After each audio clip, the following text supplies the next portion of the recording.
Guys എല്ലാവർക്കും dude വ്ളോഗ്സിലേക്ക് സ്വാഗതം. അപ്പോൾ ഇന്ന് നമ്മുടെ കയ്യിൽ കിട്ടിയൊരു അടിപൊളി മുതലാണ് കേട്ടോ ഗൈസ്. ഇത് കണ്ടില്ലേ, ഇതാ നമ്മൾ പുതിയ സൈക്കിൾ എടുത്തു.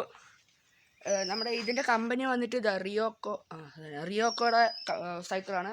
പിന്നെ ഇതാ ഇതിൻ്റെ കൂടെ ഒരു ബോട്ടിൽ അവൈലബിൾ ആണ് ഗൈസ്. ഇത് എത്രയാണ്? 600 ml ഒരു ബോട്ടിൽ.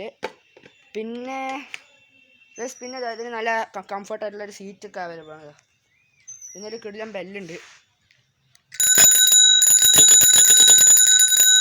പിന്നെ ഇതിന് ഈ നമ്മുടെ ഈ ബാക്ക് സൈഡിലെ റിഫ്ലക്ടർ അവൈലബിൾ ആണ്. പിന്നെ ഫ്രണ്ടിൽ പെഡലിൽ പിന്നെ രണ്ട് ടയറിൽ ആ രണ്ട് ബാക്കിലും ഫ്രണ്ടിലായിട്ട് 4 റിഫ്ലക്ടർ അങ്ങനെ കിട്ടും. പിന്നെ സ്റ്റാൻഡിലും വന്നിട്ട് റിഫ്ലക്ടർ ഉണ്ട്. സ്റ്റാൻഡിൽ റിഫ്ലക്ടർ കിട്ടും.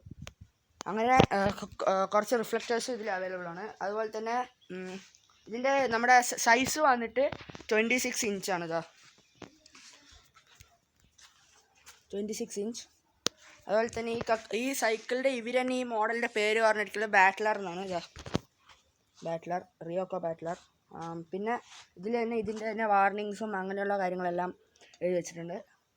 പിന്നെ നമുക്കിതാ സീറ്റിൻ്റെ ഈ സൈസ് കൂട്ടാനും കുറയ്ക്കാനൊക്കെ പറ്റും. പിന്നെ ഞാൻ എൻ്റെ ഈ ചാനലത്തെ സെക്കൻഡ് വീഡിയോയിലാണ് തോന്നുന്നു, ഞാൻ എൻ്റെ സൈക്കിളിൻ്റെ വെച്ചിട്ട് ഒരു ഷോർട്സ് എടുത്തിട്ടുണ്ടായിരുന്നു. അപ്പോൾ അതിൽ എനിക്കൊരു കമൻറ്റ് വന്നിട്ടുണ്ടായിരുന്നു, ബ്രോ മറ്റേ off road videos, mountain climbing വീഡിയോസൊക്കെ വേണമെന്നൊക്കെ പറഞ്ഞിട്ട് കമൻറ്റ് ഇട്ടിട്ടുണ്ടായിരുന്നു. ബ്രോ അപ്പം നമുക്ക് ആ ടൈമിൽ ആ സൈക്കിളിന് ചെറിയൊരു പ്രോബ്ലം ഉണ്ടായിരുന്നു. അപ്പം ഇപ്പോൾ ഏതായാലും പുതിയ വണ്ടി കിട്ടിയല്ലോ, നമുക്ക് ഓഫ് റോഡ് വീഡിയോ എന്തായാലും പഠിക്കും ഗൈസ്. അടുത്ത വീഡിയോ നമ്മുടെ ഓഫ് റോഡ് വീഡിയോ ആയിരിക്കും. ആരും കാണാൻ മറക്കണം, ഞാൻ ഉടൻ തന്നെ അത് ഇടുന്നതായിരിക്കും. അപ്പോൾ എല്ലാവർക്കും ബൈ.